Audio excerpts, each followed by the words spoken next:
a modo de introducción, comentar el tema, deben haber escuchado el mayor riesgo de violencia intrafamiliar, de violencia contra las mujeres y también violencia contra los niños en general, que viene, que viene en general de la mano de las crisis, así ha pasado en crisis anteriores, y que no ha sido la excepción en una crisis como esta, porque en una crisis como esta, a diferencia de otras crisis, se nos agrega todo el tema de el confinamiento, las cuarentenas. Entonces nosotros tenemos básicamente dos escenarios. Tenemos un escenario de mujeres que vienen viviendo violencia antes que esto suceda. Piensen que, de acuerdo a la última ENVIF, la encuesta de violencia que hace la Subsecretaría de Prevención del Delito, 1 de cada 5 mujeres declara haber sido víctima de violencia en los últimos 12 meses. Entonces, eso es lo primero que tenemos que pensar. Entonces, esas mujeres que normalmente están sumergidas en situaciones de violencia, pero que en un día a día, de alguna manera, entre comillas, lo sobrellevan porque la dinámica del día a día, ella sale de la casa o va a trabajar, o la pareja sale, o ambos, o los niños van al colegio, etc. Entonces se hace de alguna manera un poquito más sostenible. Cuando en esa misma situación la familia tiene que estar confinada, encerrada, en la casa, porque está en cuarentena, hoy día tenemos muchas comunas en cuarentena, muchas.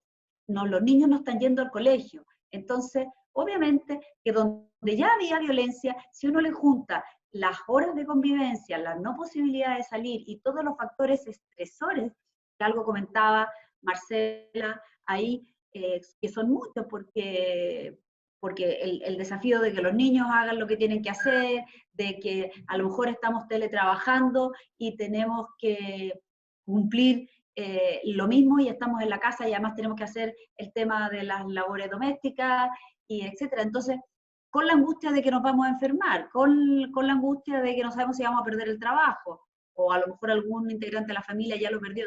Todo eso hace que la probabilidad de que se viva violencia y de que esta recrudezca es mayor.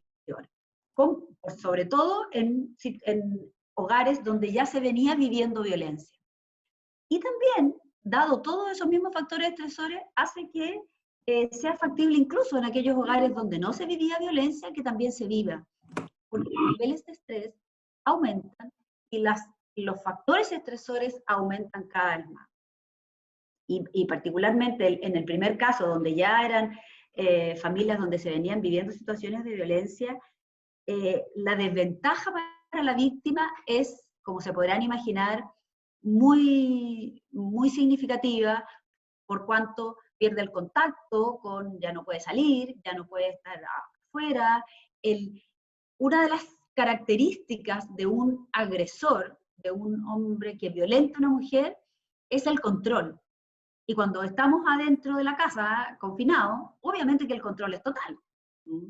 Entonces, todo eso hace que sea mucho más el riesgo de vivir situaciones de violencia y que además sea difícil la posibilidad de pedir ayuda. Y esos son los desafíos que nos ponen. Entonces, ¿cuáles son los principales desafíos que tienen todos los países para hacer frente a esta situación? Nosotros hemos tenido varias webinars así como esta, pero con ministras de la mujer de la región, algunas de otros países europeos también, y con organismos internacionales. Y en general, los grandes desafíos son dos. En primer lugar, asegurar la continuidad de los servicios, que uno dice, bueno, es como obvio, pero no es tan simple cuando decimos que tenemos que cumplir cuarentena, tenemos que cuidarnos, la gente que presta los servicios también tiene que cuidarse. Entonces, mantener la cadena de servicios disponibles para apoyar a las mujeres ya era el primer desafío, que es todos los servicios, los centros de la mujer, la casa acogida, que ya les voy a contar, que nosotros hacemos como servicio permanente.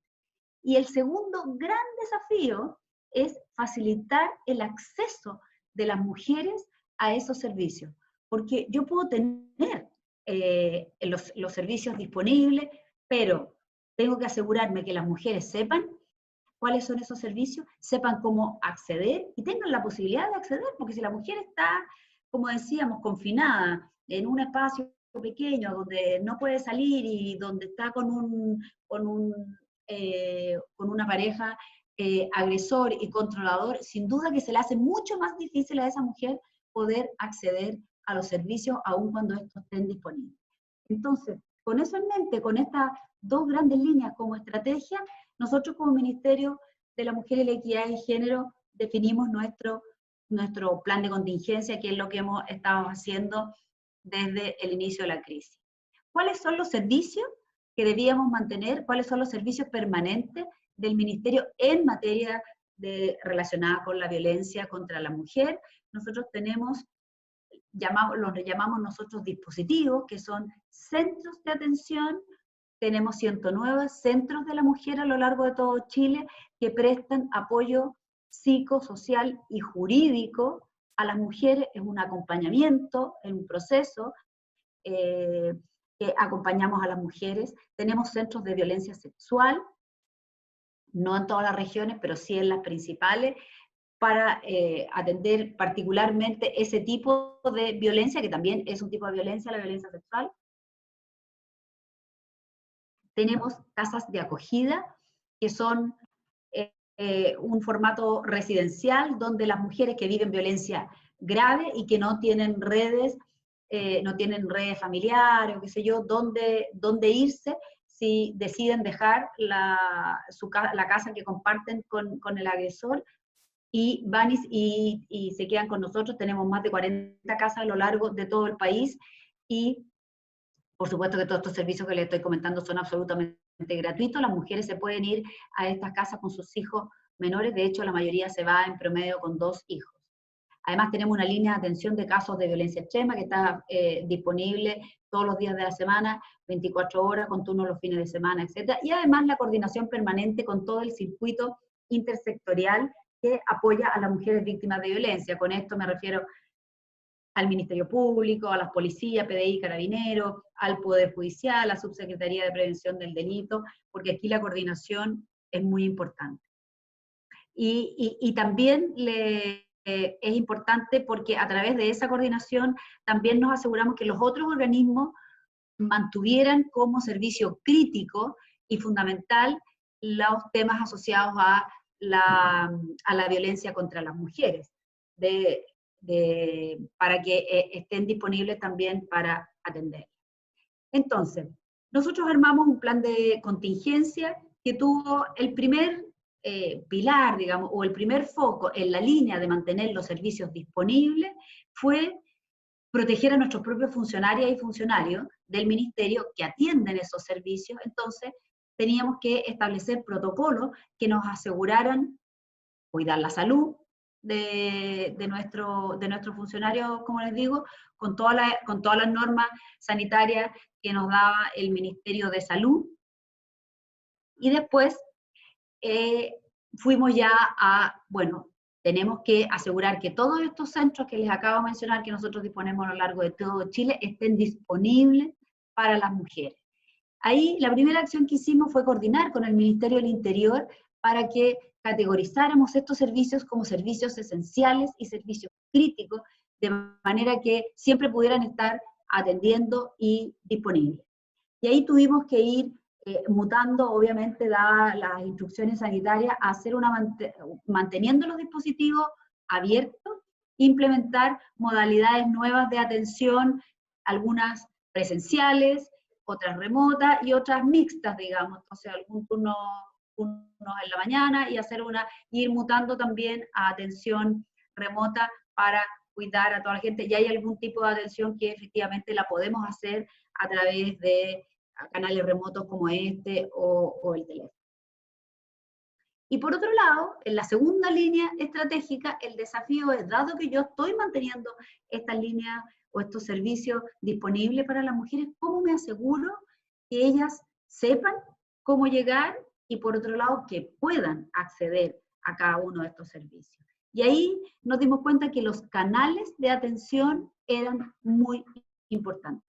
El principal canal de comunicación, perdón, el principal canal de comunicación que tenemos nosotros a través del CERNAMEC es un fono de orientación, que es el 1455, para que lo anoten, este número, los que no lo conocen, un número de muy fácil recordación, pero es el 1455 que está disponible 7x24, y detrás de este número hay profesionales que acompañan y que apoyan a las mujeres con cualquiera de sus necesidades y sus consultas. Lo que primero que hicimos fue reforzar este canal porque para que la gente, para que nos pudiéramos hacer cargo de una mayor cantidad de llamadas. Para que tengan una idea, nosotros pasamos de total llamadas, 6.000 llamadas en febrero, 8.000 llamadas en marzo y 14.000 llamadas en abril. Les hago el disclaimer que la llamada, como todo número de atención, tiene un porcentaje que son, en realidad necesitan otra cosa de otros servicios del Estado y uno la deriva. Hay lamentablemente una cantidad de llamadas que son, y les pido que nos ayuden a difundir y hacer un llamado por el buen uso de este teléfono, porque también tenemos un porcentaje que es de torno al 12%, que aunque ustedes no lo crean, son bromas y pitanzas, que es lo que le pasó a Carabineros, les pasa con el 133, etc. Pero eso demuestra, por un lado, la necesidad de contactarse con nosotros, y por otro lado, que hemos sido exitosos en la difusión de los canales de atención, que también nos hemos preocupado mucho de hacer. Entonces dijimos ya, 1455, reforzado, difundido. Después dijimos, oye, ¿qué pasa? La situación que les comentaba al principio, la mujer que está en su casa y con el agresor. O sea, y no nos va a poder llamar por teléfono. Algunas se encierran en el baño e intentan hacer el llamado. Acuérdense, no sé si se acuerdan que salió en las noticias una chica que llamaba a Carabineros pidiendo una pizza, y la carabinera que la atendió, por suerte, se dio cuenta rápidamente y le decía, oiga, usted está llamando a Carabineros. Y ella decía, sí, sí sé. Así, entonces seguía pidiendo como la pizza, porque era la forma, porque su agresor estaba al lado. Para hacernos cargo de eso, dijimos, oye, aquí lo que necesitamos son canales de comunicación silenciosos. Entonces, primero, desarrollamos un chat 1455 que, ingresando a la página web de CERNAMEC, hay un banner, un rectángulo a su lado derecho, celeste, calipso, que dice chat 1455, cliqueando ahí, es un chat y se puede ver una conversación silenciosa.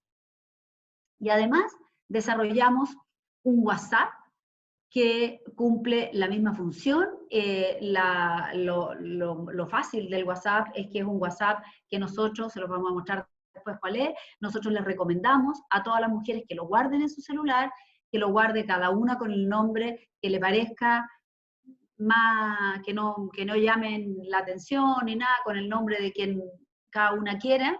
Es un número además de fácil recordación, pero siempre es mejor tenerlo guardado en el teléfono. Y el WhatsApp lo destaco porque es un ejemplo de trabajo de cómo ante desafíos país, ante desafíos públicos, el sector privado se puede aliar con el sector público y trabajar de la mano. Ustedes saben que Facebook es el dueño de WhatsApp. Nosotros necesitábamos desarrollar esto muy rápido, porque para las usuarias es un WhatsApp como cualquier otro, con el que ustedes se comunican con su familia, con sus amigos, etc.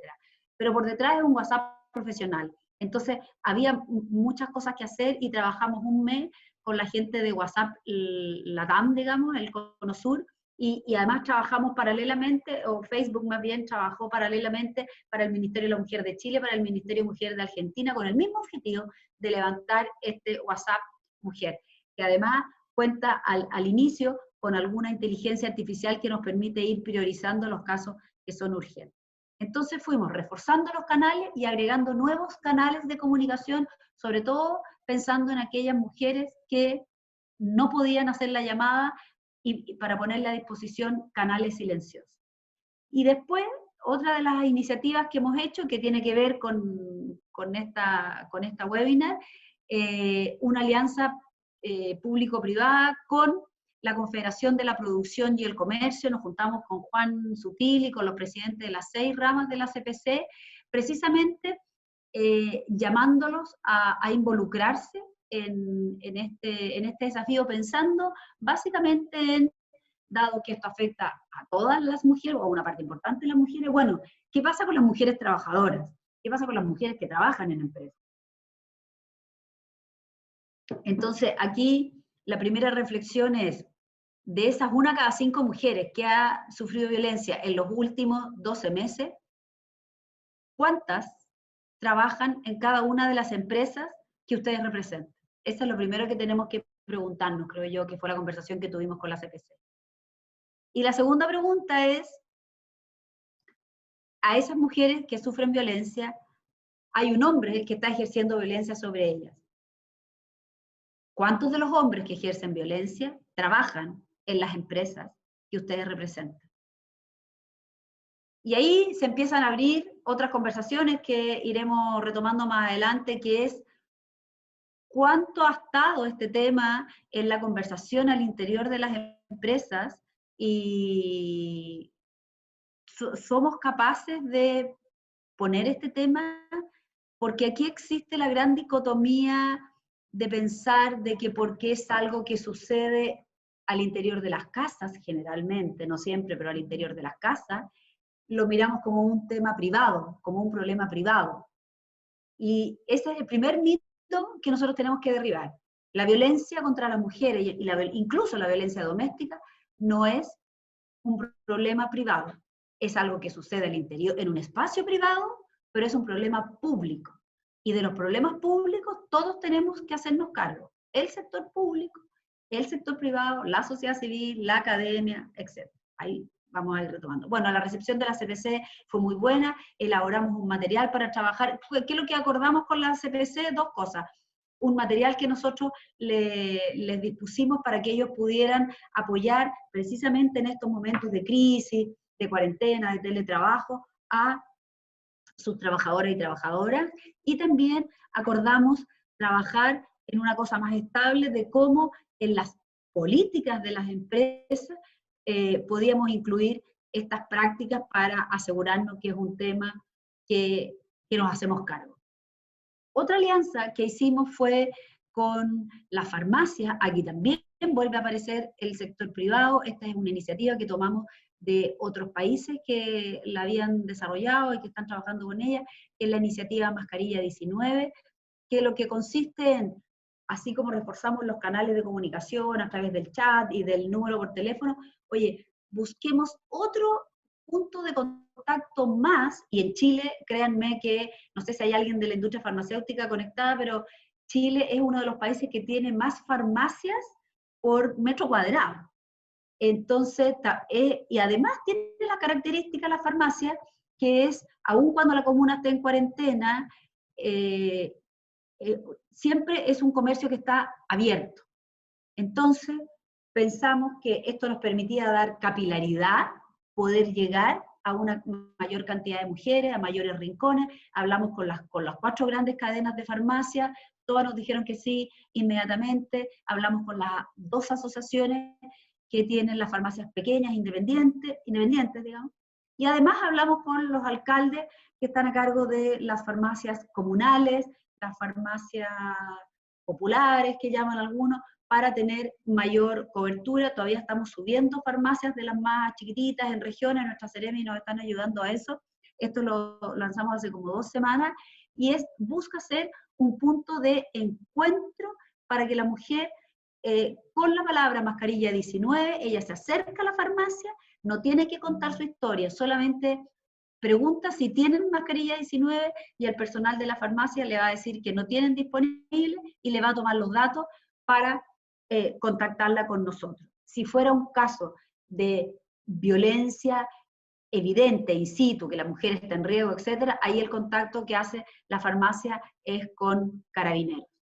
Ya tenemos casos de mujeres que se han acercado a una farmacia a través de la campaña Mascarilla 19 y han sido derivadas a nuestros centros de la mujer y están recibiendo la atención psicosocial y jurídica que yo les comentaba, a través del WhatsApp, que les mencioné hace un momento, también les puedo contar que esta semana, esto partió la semana pasada, y esta semana ya tuvimos la primera mujer que se contactó con nosotros a través del WhatsApp y que hoy día está en una de esas 40 casas de acogida que tenemos a lo largo del país. Está ella a resguardo y está siendo cuidada en una de nuestras casas de acogida. Y si no hubiéramos tenido disponible ese canal silencioso, ella no hubiera podido pedir ayuda.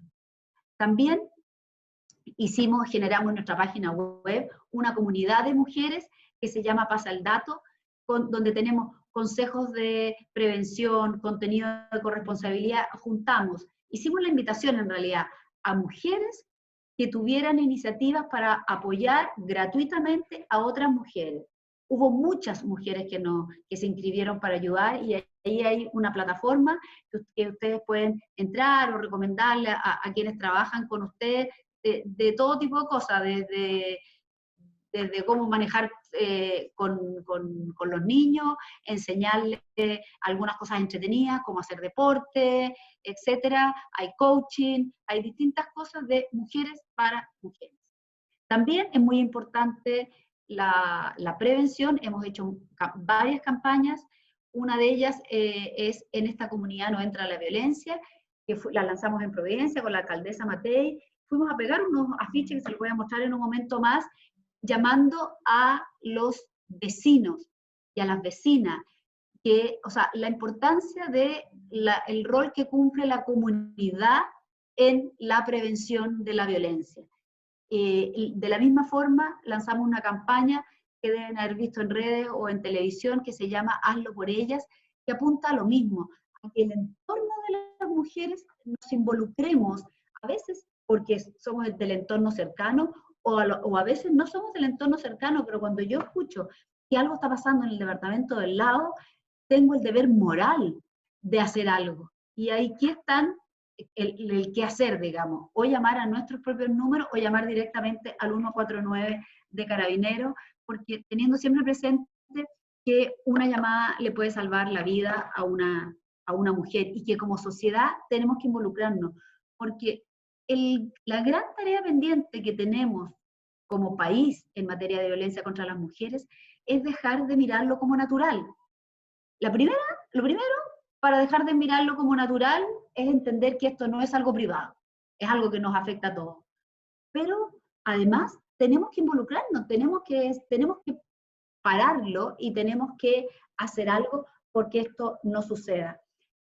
Tendemos a mirar como violencia solamente los golpes, solamente la violencia muy grave física, pero no nos olvidemos que también existen otras formas de violencia. La violencia psicológica es también una forma de violencia que también debe ser denunciada. La violencia sexual, desde luego, hay hasta violencia económica. Entonces tenemos mucho que avanzar como país en que realmente entendamos que este es un flagelo que entre todos tenemos que dejar de mirar como normal. Tenemos que, a veces la sanción social puede hacer mucho más que las sanciones del sistema judicial. Entonces, cuando las empresas de ustedes, cada uno de ustedes, cuando estén en reuniones, cualquier signo de violencia contra las mujeres, y sobre todo si es un hombre el que para a otro hombre que está haciendo cualquier signo de violencia psicológica, cualquier tipo, eso es lo que nos va a permitir avanzar. Bueno, aquí algunas imágenes de lo que estamos haciendo en materia de difusión, de dar a conocer los números. Ahí está nuestro 1455, el 149 es el número de Carabineros, el 133 también, pero para las que no saben, el 133 es para todos los temas de Carabineros. El 149 son los temas de familia, particularmente en Carabineros. El 134 es la PDI. También recordar que nosotros hablamos con Carabineros porque había preocupación de qué pasa que la mujer, sobre todo ahora que hay hartas comunas en cuarentena, si la mujer está siendo víctima de violencia y no puede salir de la casa porque está en cuarentena. En un caso de violencia flagrante, la mujer puede salir de su casa, puede ir a buscar ayuda, y hay una instrucción administrativa para Carabineros que no solo tiene que acoger a esa mujer y acompañarla, sino que obviamente no va a recibir ningún tipo de sanción. Aquí, algunas de las campañas que hemos hecho, está el de la mascarilla 19, este es el con las farmacias, Después tenemos el WhatsApp que lanzamos, que ahí está el número para que lo puedan compartir, para que lo puedan anotar ustedes también en sus teléfonos, porque espero que nunca nadie tenga que ocuparlo, pero a lo mejor, acuérdense que todos los canales de comunicación pueden ser utilizados por la víctima o por un tercero. Entonces, y la recomendación es guardarlo con el nombre de, no sé, la Marcela, por decir cualquier cosa.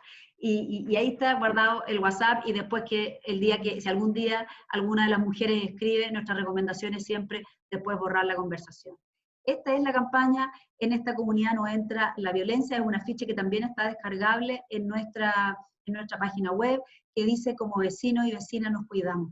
Y aquí en este afiche también hay otro consejo que yo se los dejo a ustedes para que lo compartan con su equipo, que es sobre todo la mujer que sabe que vive en una situación de mayor vulnerabilidad, que ella misma refuerce su propio entorno, que ella tenga un WhatsApp de sus cercanos para alertar cualquier situación de violencia, incluso que tenga una palabra clave para que los suyos puedan saber en qué momento ella necesita ayuda de sus familiares, amigos, hermanos. Es muy importante.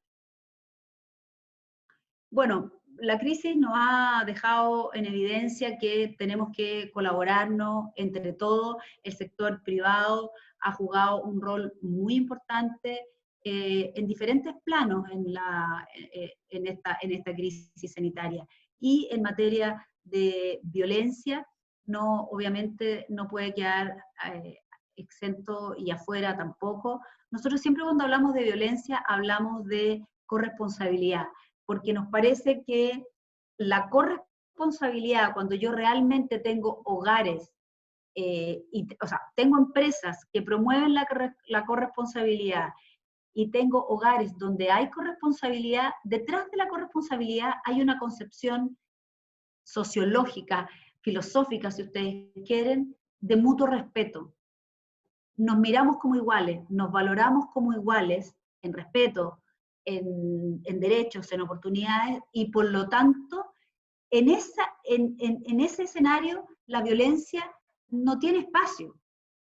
Cuando no hay corresponsabilidad, la creencia que hay detrás es que hay algunos que valen por sobre otros, y por lo tanto, en ese desequilibrio, por supuesto que cabe la violencia, cabe el abuso y caben muchas otras cosas más. Por eso lo reforzamos tan de la mano. Entonces, bueno, ¿qué es lo que pueden hacer las empresas? No es tan ajena a la violencia, como comentábamos al principio, en las empresas que ustedes representan puede trabajar o una mujer que es víctima de violencia o un hombre que es agresor de violencia. No siempre los hombres son los agresores y las mujeres son las víctimas, pero es en el 90% de los casos, por eso estamos hablando de eso, y además porque nosotros somos el Ministerio de la Mujer. Pero también es importante hablarlo así abiertamente, porque también puede ser en sentido contrario. La violencia contra las mujeres es un tema en el que todos podemos colaborar para prevenirla, para llegar algún día de verdad a erradicarla, y sobre todo en periodos de confinamiento como el que estamos viviendo ahora. ¿Qué es lo que si vamos un poquitito más allá, qué es lo que pueden hacer las empresas? Yo sé que hay algunas empresas que están más avanzadas en este tema y que lo ponen y que lo tienen dentro de sus políticas, y hay algunas que no, y esta es una gran oportunidad para hacerlo. Lo primero es hacer explícito este problema al interior de las organizaciones. Comunicar, educar, orientar, saber cómo derivar.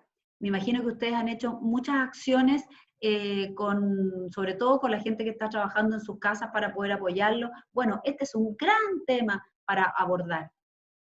Incorporar dentro de sus buenas prácticas laborales todas las acciones voluntarias que les permitan colaborar con la prevención, la detección y la derivación de situaciones de violencia contra las mujeres. Las áreas de recursos humanos y de gestión de personas de las empresas pueden coayudar en la prevención y en la educación, diría yo, de violencia intrafamiliar, con un impacto positivo e inmediato en quienes sufren la violencia. Establecer un canal de consulta y canal de derivación. Hay empresas, sobre todo las empresas internacionales, que tienen sus propios fondos de ayuda donde las mujeres que sufren violencia doméstica pueden llamar y son asesoradas y son acompañadas, es una muy buena práctica. También pueden entregar información a todo el personal sobre cómo detectar una situación de violencia, qué hacer, a dónde dirigirse y dar la tranquilidad a las posibles trabajadoras que pueden ser víctimas de violencia de que no están solas. Y aquí, como en todas las cosas al interior de la empresa, las jefaturas juegan un rol fundamental.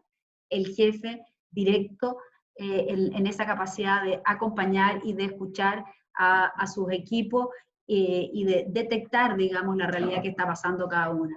Estas son las carátulas de los materiales que trabajamos con la CPC, que también se los podemos compartir más adelante. Teníamos una ceremonia nosotros este miércoles con la CPC, que la tuvimos que cambiar de fecha, así que yo creo que la próxima semana ya le podemos compartir material en el fondo para que ustedes puedan difundir y poder trabajar en el tema.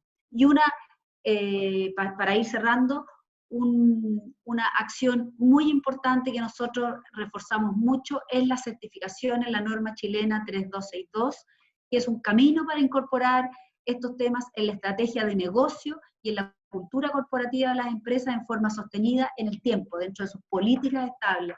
Invita a instalar en la organización un sistema de gestión interna que busca la igualdad de género, la conciliación de la vida laboral, familiar y personal en la lógica de la corresponsabilidad entre hombres y mujeres, y aborda además explícitamente los temas de violencia.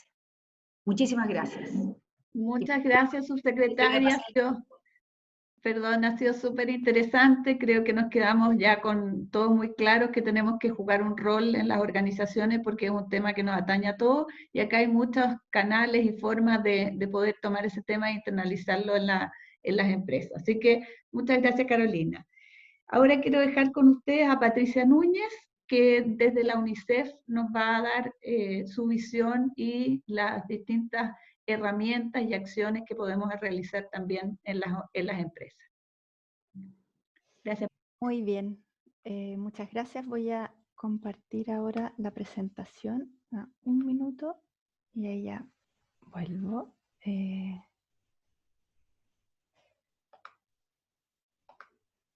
está.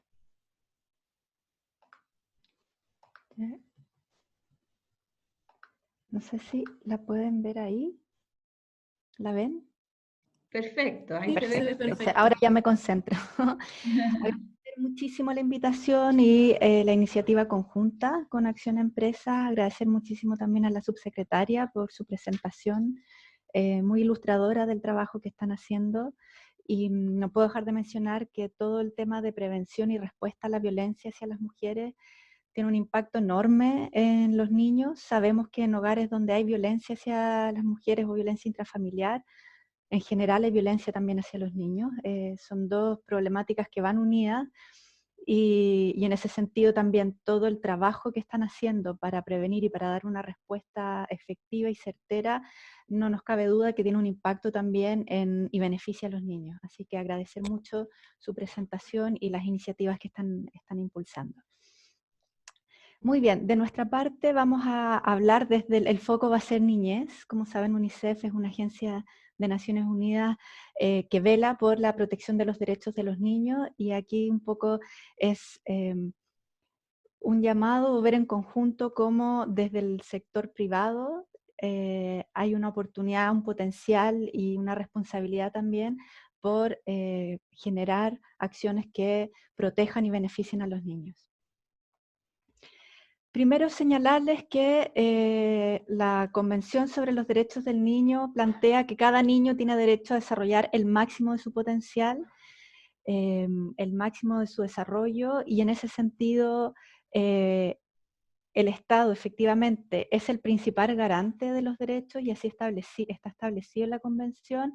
Sin embargo, todos y todas somos responsables, todos los sectores tenemos una responsabilidad en que esto sea así, el sector privado, las familias, la sociedad en su conjunto. En este sentido es indispensable que el sector privado apoye la labor y todas las acciones que están encaminadas a proteger los derechos de los niños y en el contexto de la crisis por el coronavirus 19 que estamos viviendo ahora, Hay un rol muy importante tanto en potenciar las acciones que se están desarrollando desde el Estado, pero también acciones propias que el sector privado tiene la oportunidad de desarrollar por sí mismo. Cuando hablamos de empresa y derechos de los niños, generalmente se suele pensar en trabajo infantil, es como un tema que ha sido quizás más histórico, más tradicional cuando se habla del vínculo entre empresa y derechos de los niños.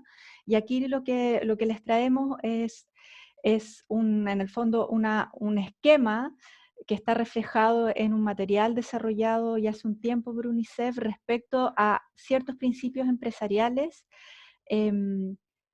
que protegen los derechos de los niños. Y aquí no voy a entrar en detalle, el material al final de la presentación van a tener los links, solo decirles que existen un conjunto de principios empresariales para proteger e impactar la vida de los niños. Hay algunos que son en cuanto a lo que el sector privado puede hacer en los lugares de trabajo, respecto al trabajo infantil, respecto a la protección de los niños y de las familias en ese contexto. También hay acciones que, que tienen que ver con el vínculo con el mercado y cómo también todo lo que es marketing, publicidad y los productos también tienen una responsabilidad respecto al bienestar, la salud de los niños. Y por último, hay un conjunto de acciones que tienen que ver con la comunidad y el entorno. Protección del medio ambiente, la seguridad también, apoyar los esfuerzos que muchas veces hacen los gobiernos para proteger a la niñez, y hay uno en específico que tiene que ver también con la contribución en contextos de emergencia, que es lo que hoy día nos convoca principalmente y es lo que vamos a ahondar.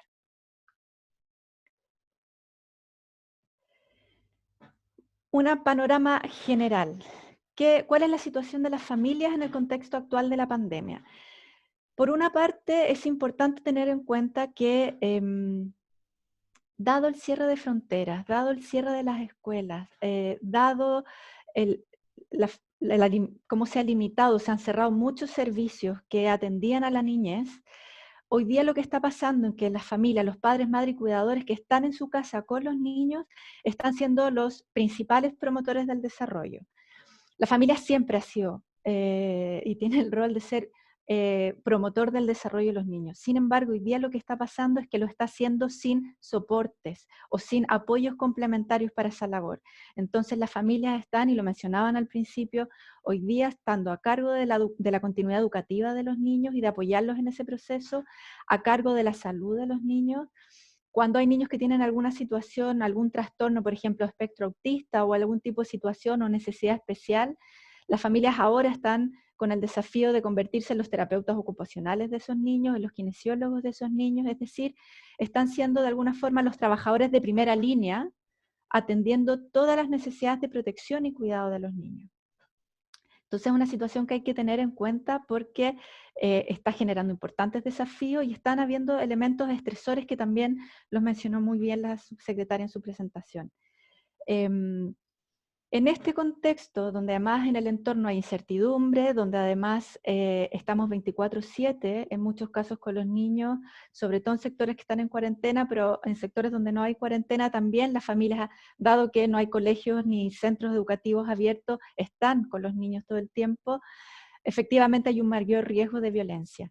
En algunos casos son familias donde podía haber ya algún contexto de violencia previo, que ahora se puede haber aumentado, o familias donde no había antecedentes de violencia, pero que en esta situación en particular se están viendo sobrepasadas y entonces están empezando a generarse algunas tensiones que pueden escalar en situaciones de violencia.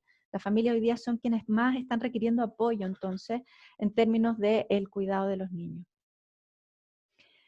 Un tema que es sumamente importante y que siempre de UNICEF estamos recalcando también, que es como un doble clic, especial preocupación familias con niños más pequeños. Los primeros 3 años de vida es cuando los niños están desarrollando la base, la estructura, la arquitectura fundamental cerebral, que es la que va a potenciar, va a permitir luego todos los procesos de aprendizaje, de desarrollo socioemocional, de vinculación con el entorno, de oportunidades de exploración. En esta etapa de vida, como nunca más en el resto de la vida, van a volver a generarse la cantidad de conexiones neuronales que se ejercen y que se desarrollan en esta etapa.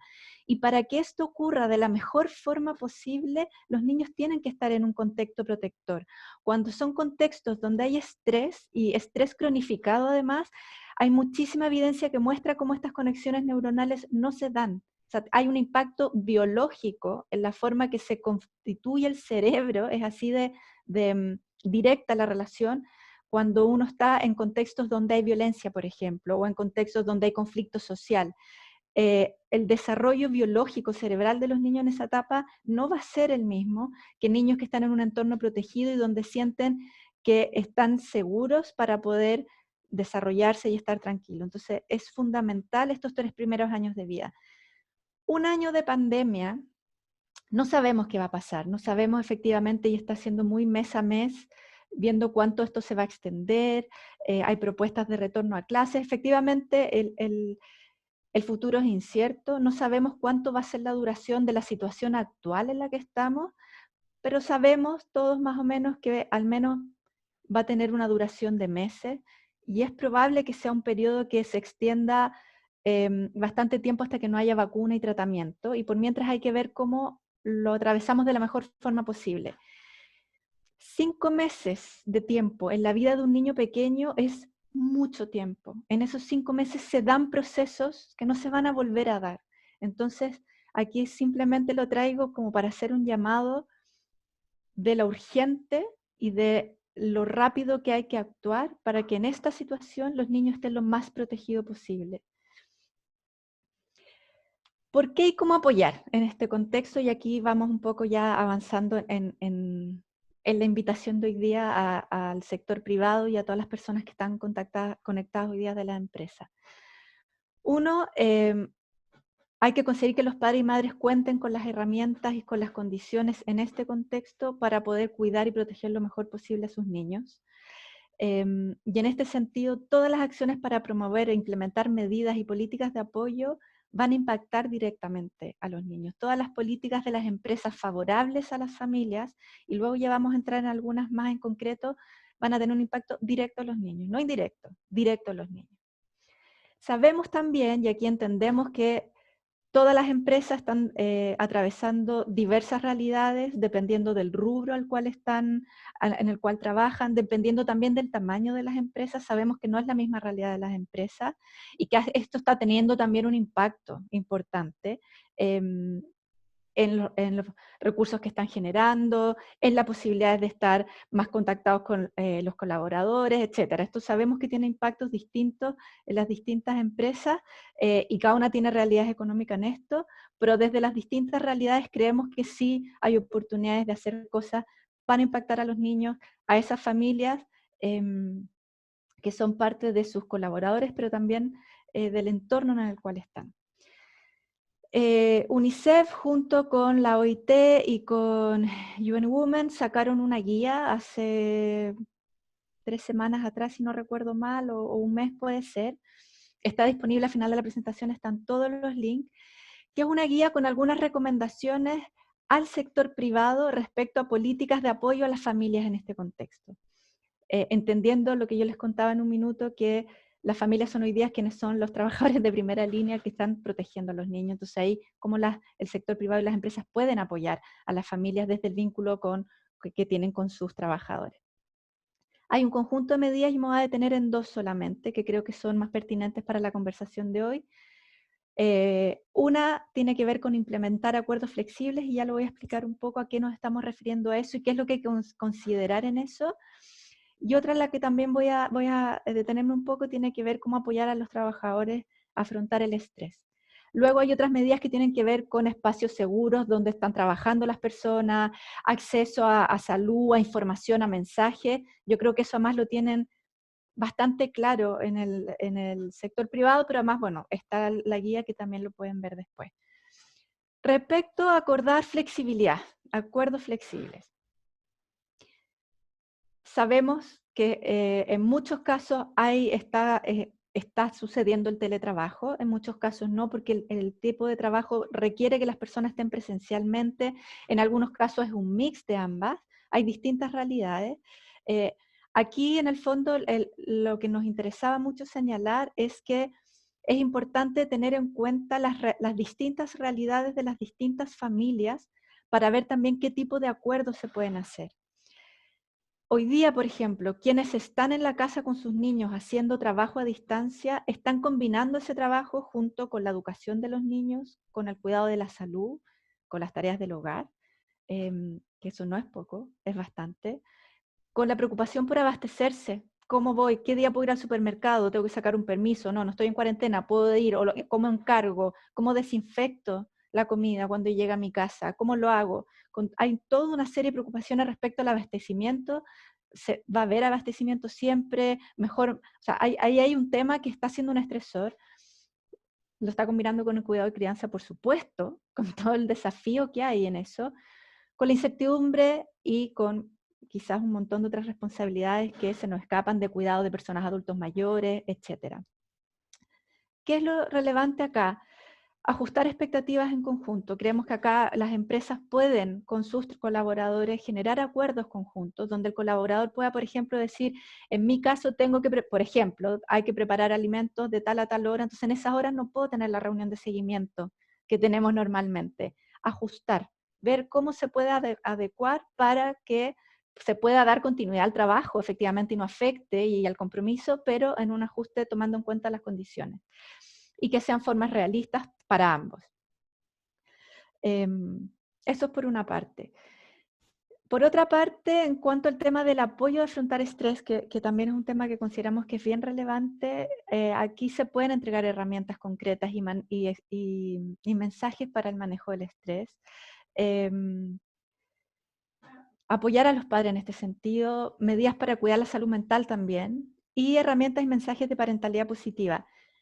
A través de los canales públicos, hoy día están saliendo muchísimos mensajes a las familias, desde distintas plataformas del Estado, desde Chile Crece Contigo, desde la Subsecretaría de la Niñez. En UNICEF también hemos estado en redes sociales poniendo muchos mensajes y material para las familias. Al final les vamos a contar algunos, pero sin duda el sector privado y las empresas tienen la posibilidad de hacerlo mucho más directamente con sus trabajadores.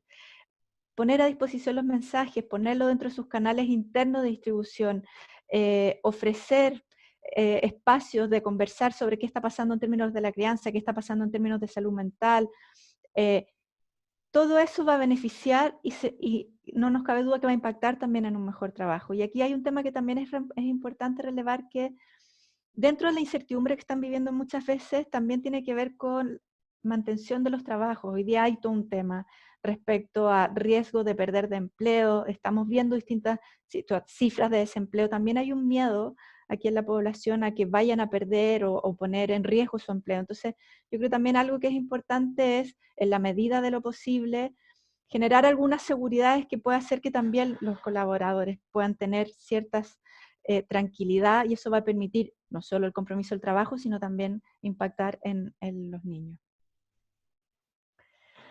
En términos de apoyo a la comunidad, porque estábamos hablando recién quizás en una relación más directa con los trabajadores, en términos de apoyo a la comunidad, el sector privado, por supuesto, en emergencias tiene un rol fundamental. Hay iniciativas que han tenido que ver con el mundo de la telefonía, por ejemplo, que han puesto a disposición dispositivos gratuitamente para poder llegar a las familias que no están pudiendo ir a los servicios, que no están pudiendo ir presencialmente a resolver algunos temas, y eso sin duda es una ayuda enorme. Todas las iniciativas que tengan que ver con poner a disposición a la comunidad soluciones que apoyen van a tener un impacto en los niños.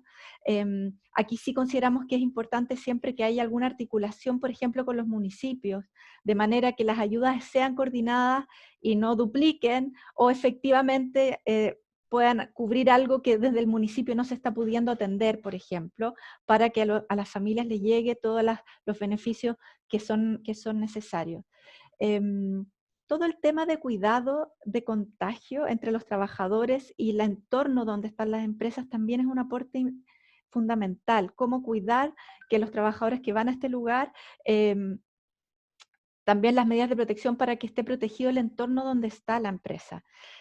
Apoyar a los hospitales, a los centros de salud, todo lo que se puede hacer con medios digitales, acceso a computadores, etc. Ahí hay un montón de acciones que las empresas, concretamente que las empresas pueden hacer para las comunidades. Algunos materiales, esto es solo para que estén a disposición, entiendo que después van a compartir las presentaciones, así que ahí los van a poder tener. La guía de derechos del niño y principios empresariales que les comentaba al inicio está disponible. La guía sobre políticas que favorecen a las familias en el contexto de COVID-19 también está, la pueden ver y está en detalle y hay acciones concretas. No duden en ponerse en contacto también con UNICEF, si a partir de esto o de otras instancias ven que hay posibles ideas de potenciar el trabajo hacia la niñez o de protección hacia los niños, se pueden pensar acciones en conjunto, ahí hay algunas acciones concretas. Para las familias, hemos elaborado materiales para hablar a las familias sobre el coronavirus, ese fue más en una etapa inicial. Hay un material que yo creo que es importante que lo tengan como también a mano, que es identificar los cambios que están viviendo los niños pequeños, porque eso también va a prevenir la violencia. Los niños pequeños tienen formas de expresar emociones que no es la misma de los adultos, no verbalizan como nosotros. Los niños pequeños expresan a través de ponerse mañosos, de quizás tener reacciones que retroceden, si ya había dejado los pañales puede ser que vuelva a hacerse pipí en las noches, por ejemplo. Es otra forma de expresar lo que le está pasando. Van a estar más irritables y no van a saber por qué, y ustedes como adultos tampoco. Entonces también hay material de cómo identificar cambios que pueden tener los niños y cómo acompañarlos en eso de una forma cariñosa, sensible, que va a hacer que lo atraviesen de mejor forma. Todo eso previene la violencia también. Y hay un material que eso quizás es de especial interés en este contexto, que son recomendaciones para las familias para combinar el trabajo desde casa con el cuidado de los niños pequeños. Aquí también el foco o uno de los propósitos de esto es prevención de violencia. En contexto de tener que trabajar desde casa, de estar en reuniones, de tener que responder con objetivos y con metas, y estar con niños pequeños en el hogar que van a tener necesidades que cubrir, demandas, que muchas veces cuesta explicar que uno esté en la casa y no esté 100% para ello. Aquí hay algunas recomendaciones bien concretas respecto a cómo poder manejar bien esto y cómo combinarlo. Y cómo también ayudar a los niños a que vayan entendiendo, y eso va a repercutir también en poder tener momentos de concentración, bueno, etcétera. La guía está ahí, la pongo a disposición porque creemos que puede ser de utilidad, y entrega algunas recomendaciones también para tener conversaciones con el empleador respecto a cómo ajustar expectativas, metas, formas de organizar el trabajo. Para cerrar, les dejo ahí el contacto de Daniela Ortega. Ella es la persona en UNICEF que está a cargo de todo lo de empresas y derechos del niño. Entonces, ahí le digo para que lo noten, cualquier cosa que quieran hablar para adelante, formas de colaboración, también temas en los que creen que UNICEF podemos, por ejemplo, capacitar, entregar herramientas, lo que sea, cuenten con eso y nos contactan. Así que lo dejo hasta aquí y muchísimas gracias. Patricia, qué interesante. Muchas gracias. Realmente hay montones de guías que ustedes han elaborado y con consejos tan prácticos que si uno no sabe podría no estar pensando en eso y que si uno tiene la posibilidad de tenerlos puede hacer mucho mejor las cosas, tanto personalmente. Yo creo que esto es súper interesante además para compartirlo con toda nuestra familia. Así que muchísimas gracias por tu presentación. Habían algunas preguntas, no sé si la subsecretaria nos sigue acompañando, porque quedaron en el tintero dos preguntas. Si no está la subsecretaria con nosotros, porque desgraciadamente uno ve acá lo que ve nomás.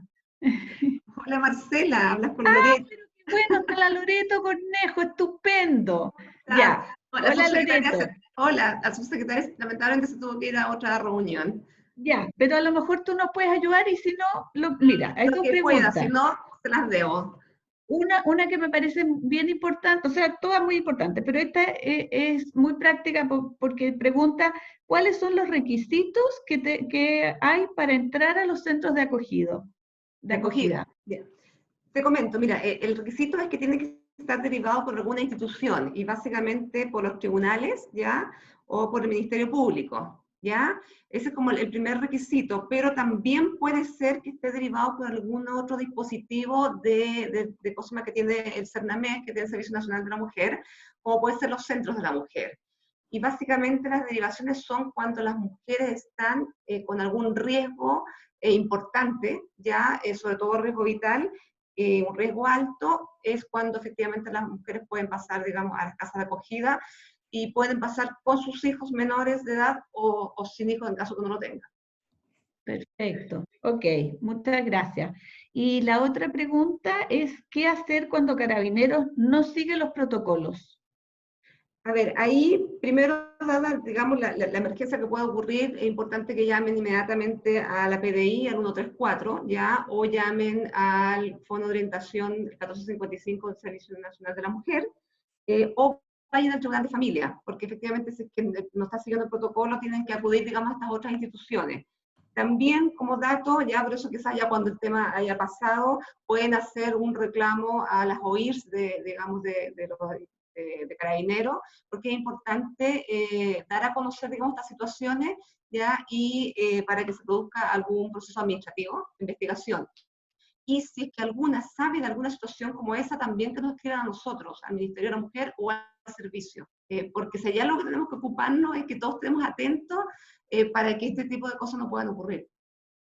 Perfecto, muchas gracias Loreto. Esas eran las preguntas de Ángeles, así que me alegro. A ver, hay una pregunta de Bernardita que dice que si se sabe si existe alguna medida tomada en coordinación con Carabineros para que padres, madres y cuidadoras de niños con TEA, que, perdón, no sé lo que es, TEA. Si quiere la misma Bernardita Fritz puede aclarar la pregunta si es que tú, Loreto, no la entendieras. Dice, pueden salir en algún momento a pasear con ellos. La verdad es complejo para ellos. Ah, ok, ya. Sí, la puedo decir. Hola. Hola, Bernardita, hazla tú misma, por favor. Sí, lo que pasa es que yo, por ejemplo, soy mamá de 2 niños con TEA. TEA es el trastorno del espectro autista. Mis hijos lo tienen en distinto grado. Entonces, para nosotros no hemos salido nada y en todo este tiempo es difícil ya mantenernos en la casa porque es complejo, ellos quieren salir o hacer distintas cosas, y no lo hablo solo por mí porque hay muchas personas en la misma condición, y una de las cosas que hace difícil es que ellos se puedan mantener con la mascarilla puesta porque tienen una no sé si conocen esta condición en distintos grados, tienen una hipersensibilidad, entonces estar con mascarilla puesta todo el rato, tapando su carita, es complejo. Y Gracias. yo no sé si fuera posible conocer si existe alguna orientación o algo, porque si no salimos con mascarilla, nos van a multar. Entonces, igual es difícil, aunque sea en un espacio abierto, saber si existe algo en esa línea, ¿sí? Alguna orientación. Gracias, Bernardita. A ver, nosotros como Ministerio de la Mujer, lamentablemente no te puedo dar esa respuesta porque nosotros efectivamente vemos a las mujeres adultas, ¿ya? Quizás Patricia pueda conocer algo del tema. Yo sé efectivamente que lo que existe, y conozco, digamos, los niños con TEA, y que existe estos permisos que tienen especialmente para poder que los niños y niñas con TEA puedan salir con sus padres, porque sabemos que necesitan, digamos, tener esos espacios, pero más allá lo desconozco. Patricia, no sé si tú sabes de alguna medida. Solo... Si no, podemos averiguarla. Yo creo que la medida que hay efectivamente especial fue el permiso para salir con ellos, y yo creo que el punto que plantea Bernardita es bien importante. Algo en específico respecto a eso, así puntual, por ejemplo, del uso de mascarillas cuando salen y eso, yo creo que no hay nada en particular, más allá del permiso para salir. Y sí te puedo contar que efectivamente, como dices tú, que es un tema que lo hablas tú, pero que le está pasando a muchas familias.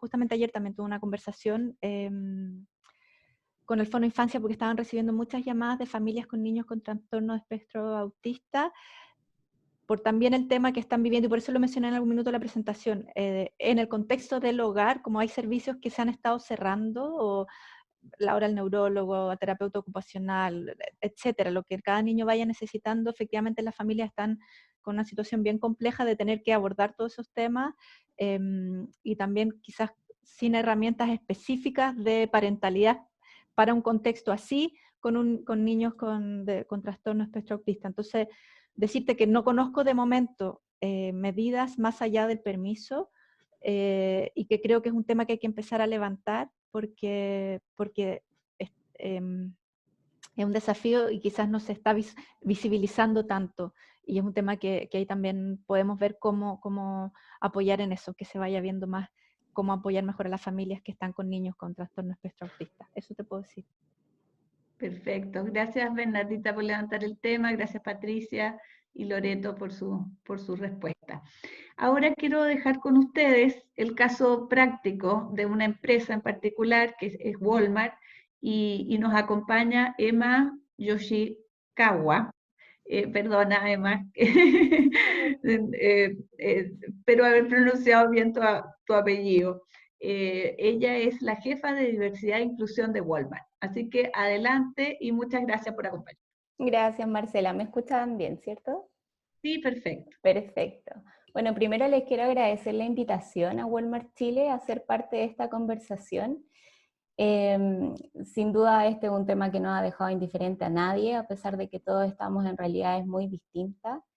Y desde Walmart, que hoy día somos más de 46.000 colaboradores, la verdad es que hemos tenido que ir haciendo distintas iniciativas para poder ir impactando de la mejor manera a las distintas realidades que conviven en esta compañía. Y dada la hora, me voy a ir como bien puntual a las iniciativas que nosotros hemos estado implementando, pero para eso primero quiero contarles que dentro tenemos, si lo pudiéramos dividir de alguna manera, dos grandes mundos, ¿sí? Y tenemos el mundo de los colaboradores que trabajan todavía en su espacio físico, que tienen que acudir a un lugar a trabajar, y estos son nuestros cerca de 380 supermercados a lo largo del país, pero también los centros de distribución y las plantas productivas que tiene Walmart. Y por otro lado tenemos al grupo de personas que trabaja en oficinas o que somos del mundo corporativo y que hoy día en su mayoría estamos trabajando desde nuestras casas. Y desde ahí son realidades y necesidades bien particulares en ambos casos, porque para las personas que tienen que estar yendo a un espacio físico, surgen las preocupaciones naturales desde el miedo al contagio, y entonces si yo me contagio voy a llegar a mi casa a contagiar a mi familia. Mientras que por el lado de las personas que hoy día están trabajando desde sus casas, surgen las dificultades de conciliar distintos roles, roles que son domésticos, roles laborales, del cuidado de otros, que si bien antes estos ámbitos parecía que además tenían como una división física, ¿cierto? Porque mi trabajo yo lo hacía en la oficina, el cuidado de mi hijo era en mi casa. Hoy día esos límites físicos se rompieron y estamos todos tratando de conciliar al mismo tiempo en un mismo lugar distintos roles. Así que ha sido un desafío bien importante. Nosotros ya llevamos 2 meses de teletrabajo, así es que hemos tenido el tiempo suficiente para estar activando estas actividades. Lo primero que les quiero contar es que tenemos permisos preventivos para cerca de 7.300 colaboradores, y permisos preventivos son permisos de gente que debiera estar yendo a trabajar a un lugar físico, como estos que yo les mencioné, pero que dado que son parte de grupos de riesgo no lo están haciendo, y por tanto les pedimos que se quedaran en sus casas, por supuesto con goce de sueldo. Y de este total, el 69% son mujeres. Nosotros, para que tengan una idea, el 57% de toda nuestra dotación son mujeres en Walmart Chile. Y de este grupo de mujeres que están en permisos preventivos, tenemos mujeres que son adultas mayores de 60 años, mujeres con antecedentes de enfermedades crónicas, mujeres en situación preventiva por sospecha de COVID-19, y casi 500 mujeres que están en sus casas por necesidad de cuidado de sus hijos, ¿sí? Donde la mitad de estas mujeres son por niños menores de 2 años. Como todos sabemos, los colegios y las salas cunas principalmente cerraron, por lo tanto, hoy día, como una manera de poder dar asistencia a esas mujeres que hoy no tienen dónde enviar a sus niños a la cuna, estamos otorgando estos permisos. Acá hay un dato muy interesante, porque solo tenemos a 2 hombres con permiso preventivo por necesidad de cuidado de hijos, y cerca de 500 mujeres.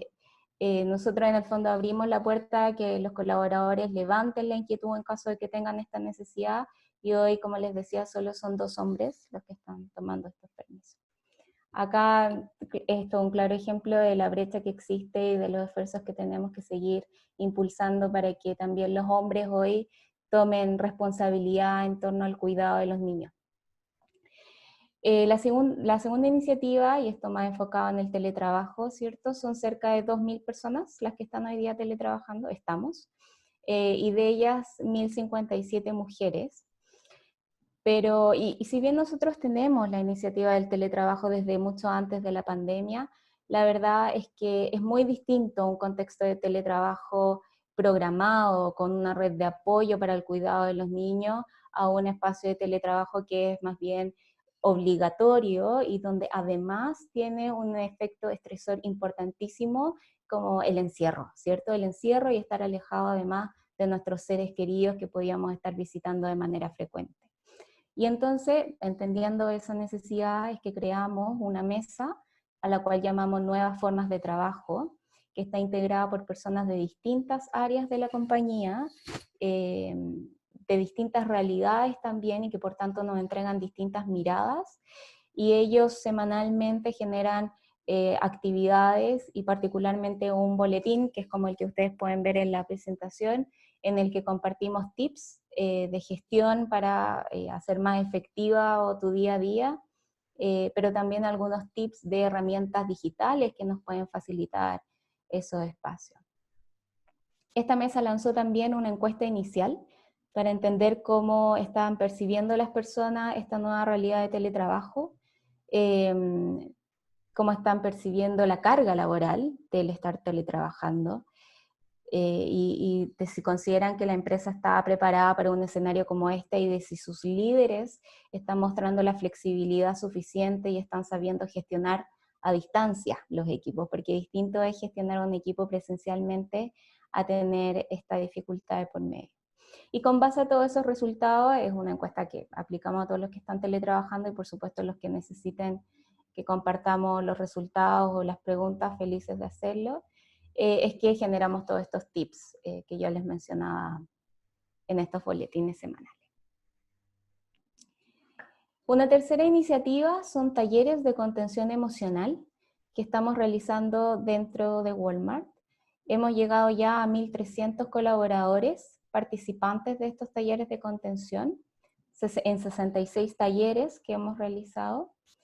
Y que inicialmente partieron por una consultora externa, pero como bien sabemos hoy día, y la realidad no solo nuestra, sino que probablemente muchas empresas en el país, es que estamos en estados financieros que debemos ser mucho más cuidadosos también, y no todos tenemos la posibilidad de contratar, ¿cierto?, como a consultoras que puedan llegar a este volumen de personas. Por lo tanto, también hicimos uso de nuestro recurso interno y tenemos facilitadores internos que hoy, de manera paralela a sus funciones habituales, están siendo facilitadores de estos talleres de contención, por supuesto todos ellos psicólogos con alguna experiencia previa también en crisis. Del total de colaboradores a los que hemos llegado con este taller, son 672 mujeres, y me quiero detener en este punto porque lo que decía la oficial de la UNICEF, Patricia, es bien relevante acá. Finalmente, el estado emocional de los padres va a impactar directamente en el estado emocional de los niños.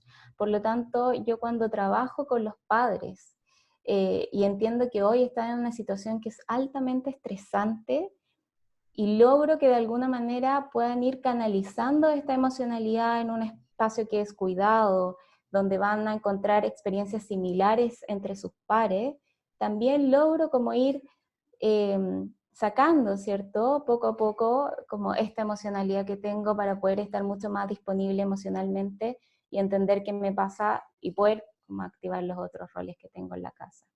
Este taller no es unilateral, no es una persona que nos dice solamente cuáles son las etapas de las crisis, las emociones naturales que surgen, y darle una cuota de normalidad a todo lo que nos está pasando, porque Efectivamente, yo he hablado con mujeres que me dicen, no estoy durmiendo bien, no estoy comiendo bien, veo que todo el mundo hace ejercicios ahora que está en la casa, yo no estoy logrando hacer nada porque no tengo tiempo y parece que me estoy volviendo loca, ¿no? Y acá estos talleres de contención también buscan identificar cuáles son las emociones naturales que surjan en medio de una crisis para darle cierta normalidad a eso que yo estoy sintiendo y de tips bien concretos para ir avanzando a distintas etapas dentro como de esta crisis para trabajar con mis emociones. Y tiene espacios también para ir conversando con otros del cómo me siento. Como cuarta iniciativa generamos un ciclo de charlas, ya llevamos como un mes con este ciclo y cerca de 8 charlas, acá puse algunas que me parece que son más relevantes al tema que estamos hablando hoy. Y algo interesante con las charlas es que tenemos un promedio de 250 personas conectadas por charla, cosa que antes, en cualquier charla que hubiésemos querido hacer presencial para colaboradores de Walmart, jamás hubiésemos llegado a ese número porque no teníamos ni siquiera el espacio físico para realizar una charla para 250 personas. Así que sin duda está siendo una herramienta muy útil para hacer llegar información a la gente necesita estar informada, saber cómo puede trabajar con todo esto que le está pasando. Y los dos grandes temas que hicimos fue corresponsabilidad en tiempos de teletrabajo, que llegó a tener un pic de 500 conectados esa charla, eso habla del alto interés que hay por esta temática. Y una charla que acabamos de tener este martes sobre los niños y adolescentes en cuarentena y la contención emocional, con aspectos como para identificar factores de riesgo y cómo poder ser entonces padres más disponibles y de manera efectiva, ¿cierto? Pero también de manera afectiva para ellos. Y acá otras charlas como qué puedo elegir en estas circunstancias, qué surge de mí en esta crisis. La próxima semana vamos a tener una charla sobre adultos mayores, sobre la sobreprotección en esta pandemia y su rol en la sociedad, porque si ya los adultos mayores hoy día tenemos una generación que está súper empoderada, digamos, de adultos mayores, hoy día se les está pidiendo que se queden encerrados, que no salgan, y hay una sobreprotección en ellos que de alguna manera también impacta en su nivel de percepción de autosuficiencia, ¿no? Y también la subsiguiente, tenemos una charla sobre violencia intrafamiliar en el contexto del COVID. Y solo para ir cerrando, y esto en línea con lo que hablaba la subsecretaria, contamos además con fondos de ayuda disponibles para todos los colaboradores, distintos canales que atienden distintas necesidades, entre ellas necesidades psicológicas, de salud, legal y nutricional dentro de este contexto, y también una red de asistentes sociales, que son 30 asistentes sociales que atienden a los colaboradores a lo largo del país, que prestan asesoría también personalizada en todos estos temas que yo les mencioné antes, y también en temas de violencia intrafamiliar, que es un tema que fue centro de conversación hoy día. Eso les queríamos contar. Está de más decir que todas estas iniciativas, si a alguna empresa le parece interesante indagar un poquito más en la metodología, el contenido, cómo lo hicimos, cómo superamos barreras, etcétera, muy abiertas a recibir consultas y a tener alguna llamada para resolver dudas más concretas. Muchas gracias, Emma. Impresionante todo lo que han hecho, porque además con la cantidad de colaboradores que tienen en la diversidad de situaciones, realmente felicitaciones. Además que generosidad de ponerla, tu generosidad para no solo compartirla, sino para apoyar a otras empresas que puedan sumarse a este tipo de iniciativas. Valiosísimas, todas súper interesantes y muy en línea además con lo que hemos estado conversando anteriormente con Patricia y la subsecretaria. Acá la Katy hace una pregunta. Yo te propongo, Katy, que tú la digas directamente, porque todavía nos quedan unos minutitos, así que, ¿te parece, Katy Miller? Perfecto. Mira, primero que nada, también gracias a todas las presentadoras, a Emma también sobre todo, y me queda la pregunta que no es a Walmart, porque básicamente Walmart ha sido la que más cifras ha mostrado al respecto, pero sí a UNICEF y quizá también al sector público, aunque no al Ministerio de la Mujer probablemente, y que tiene que ver con el cuidado de los niños en el caso de suspenderse las clases, porque hay muchas situaciones donde los padres o apoderados tienen que seguir trabajando, trabajan presencialmente, incluso en el sistema de salud. Y quería saber si hay alguna estimación o alguna certeza respecto a cuántos niños, niñas y adolescentes afecta esa situación y cuáles son las alternativas en ese caso para las personas. No sé si quizá, Patricia, tú tienes algunas cifras o si las empresas también lo han abordado. Es mi pregunta. ¿Contesto primero? ¿Sí? A ver, lo primero es que dentro de la guía de recomendaciones de políticas favorables a la familia en el contexto de COVID, uno de los puntos que no andé, o sea, que estaban las 7 recomendaciones, me centré en 2, pero hay una de ellas que efectivamente habla de con acciones concretas con las cuales las empresas pueden apoyar también al cuidado infantil, en contextos donde no hay escuelas, no hay preescolar, etcétera. O sea, hay una recomendación y un llamado también a generar alternativas de cuidado infantil que sean seguras y protegidas. Ahora, ¿por qué no andé en eso? Porque esta es una guía que se hizo para el mundo mundial, digamos, y luego cada país ha estado dando respuestas distintos tipos de respuesta a la situación de la pandemia. Hay países donde está todo el sistema educativo cerrado, países donde están pensando en modelos mixtos, hay algunos países que no han cerrado aún. Entonces, no ahondé ahí porque depende un poco de cada país cómo lo han resuelto, pero efectivamente hay un tema ahí, porque hay familias que igual están teniendo trabajo presencial y no están pudiendo o están teniendo muchos desafíos en cómo resolver esto. La recomendación central ahí es al sector privado, digamos, que en la conversación ahora es ver las particularidades o las diferencias de los que las familias van necesitando. Las familias lo están resolviendo de distintas formas, pero un poco ir viendo cómo apoyar en esa diversidad de estrategias que las familias están pudiendo hacer. Eso por una parte, que yo sé que puede ser un poco amplio lo que estoy diciendo, pero es como vean caso a caso la situación particular de las familias y vean cómo apoyar en eso. Si hay familias que quizás les serviría más algún tipo de bono para poder pagar a una vecina que saben que están en cuarentena igual que ellos y que no tiene riesgo de contagio, no sé, como yo creo que es muy caso a caso para que sea una forma muy protegida cómo resolver el cuidado infantil. Eso por una parte. Hay cifras más bien a nivel regionales, de como los millones de niños que no están asistiendo a la escuela y los millones de niños que no están asistiendo a los centros de educación preescolar.